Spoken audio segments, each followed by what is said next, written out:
Market crash looks like 2013 temper tantrum. क्या है माजरा, right? यही तो है टॉपिक। टॉपिक कैसा लगा, इंटरेस्टिंग है कि नहीं? कोशिश आज फिर से है लर्निंग और अर्निंग दोनों की, क्योंकि जो सिर्फ ये सोचते हैं कि सिर्फ टिप्स मिले पैसा बन जाए, पॉसिबल नहीं है। लर्निंग रहेगी तो सौदे को लंबा होल्ड कर सकोगे, मोटा कमाओगे, या फिर स्मॉल रिस्क में क्विकली एग्जिट करके लॉस हुआ तो बहुत स्मॉल। तो पहले समझते हैं स्टोरी लाइन और लास्ट में मेरी बात कि मुझे क्या लगता है।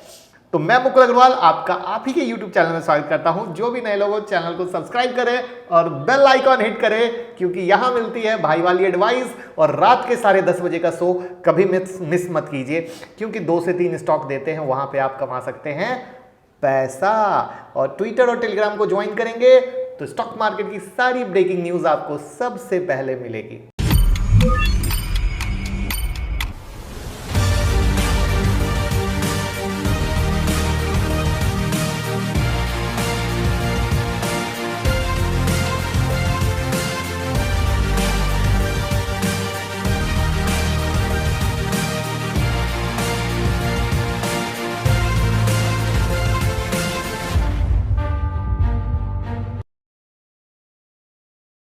फ्राइडे को मार्केट में जो क्रैश हुआ उसने 2013 की याद दिला दी, जिसे टेम्पर टेंट्रम भी कहा जाता है।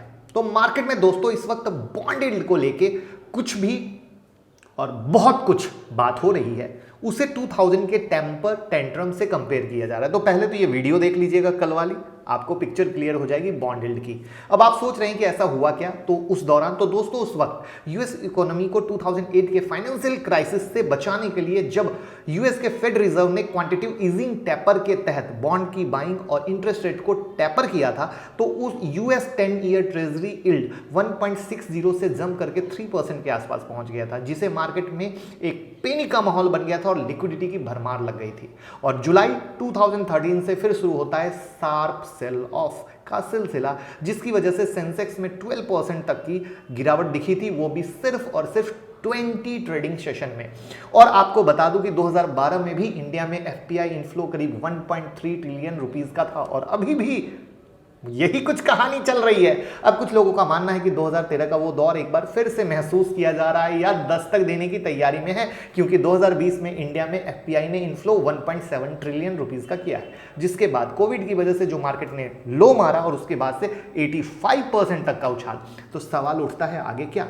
इसके अलावा इस बार 10 ईयर यूएस यील्ड को, जो कि महीने के शुरुआत में 1.08% पे था, वो बढ़कर कहां पहुंच गया, 1.61% तक थर्सडे को पहुंच गया। हालांकि इस सारी सिचुएशन को अगर 2013 से कंपेयर करें तो इस बार जो हमें मेजर डिफरेंस देखने को मिलता है वो ये है कि पिछली बार इकोनॉमी में स्टेबिलिटी लाने के लिए पॉलिसी मेकर ने बॉन्ड बाइंग प्रोग्राम को बंद कर दिया था, बट इस बार कुछ ऐसा नहीं हुआ, बल्कि उल्टा सेंट्रल बैंक ने लो इंटरेस्ट रेट को 1 और साल के लिए लागू कर दिया कि भैया स्थिति खराब है, हम मान रहे हैं कि रिकवरी में टाइम लगेगी और ऐसे में हम आगे अभी नहीं बढ़ाएंगे। हालांकि मार्केट ने रियल रेट पुश करना स्टार्ट कर दिया और इन्फ्लेशन का खतरा मार्केट पर लगातार मंडराता रह रहा है।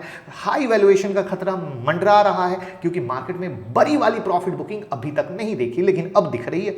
तो अब सवाल ये उठता है कि क्या राइजिंग बॉन्ड यील्ड की वजह से मार्केट में बहुत कुछ बड़ा खतरा आ सकता है, जिसका ट्रेलर आप देख चुके हो। साथ में एक और चीज आपको बताता हूं जो आपको मालूम नहीं होगा, बॉन्ड यील्ड और निफ्टी पीई का बिल्कुल सास बहू का रिलेशन है उल्टा, यानी बॉन्ड यील्ड हाई तो निफ्टी पे डाउन। जैसा कि अभी बॉन्ड यील्ड हाई हुआ, मार्केट में करेक्शन शुरू हुआ, निफ्टी भी जो 40 के पास चल रही थी वहां पे डाउन शुरू हुआ, जिससे निफ्टी सही लेवल पे आएगी। निफ्टी यानी निफ्टी पीई की मैं बात कर रहा हूं, सही लेवल पे आएगी तो मार्केट के वैल्यूएशन अट्रैक्टिव हो जाएंगे और सही इन्वेस्टमेंट का लगेगा मौका, लगाएंगे चौका। तो ये थी स्टोरी लाइन। अब मेरी बात ये बताने का मकसद ये है कि आप समझ सकें कि मार्केट में क्या हो रहा है। डरने की नीड नहीं है। क्यों? क्योंकि 2013 में भी सिर्फ करेक्शन हुआ था, उसके बाद हुई थी सॉलिड रैली, यानी गिरावट में हौसला रखिए बाइंग का और अच्छे स्टॉक पे फोकस रखिए, जिसके बारे में हम वीडियो बनाते रहते हैं, और उन स्टॉक्स को हमें डिस्काउंट पे लेने की कोशिश करनी है और हमारे पोर्टफोलियो को वापस से बनाना है बेहतरीन, जिससे हम कमा सकें। तो लाइक का बटन फटाफट दबा दीजिए अगर नहीं दबाया है तो, और लोगों के साथ शेयर कर दीजिए जिससे उन्हें भी पता चले कि यस सीखेंगे तो जीतेंगे। Thank you so much.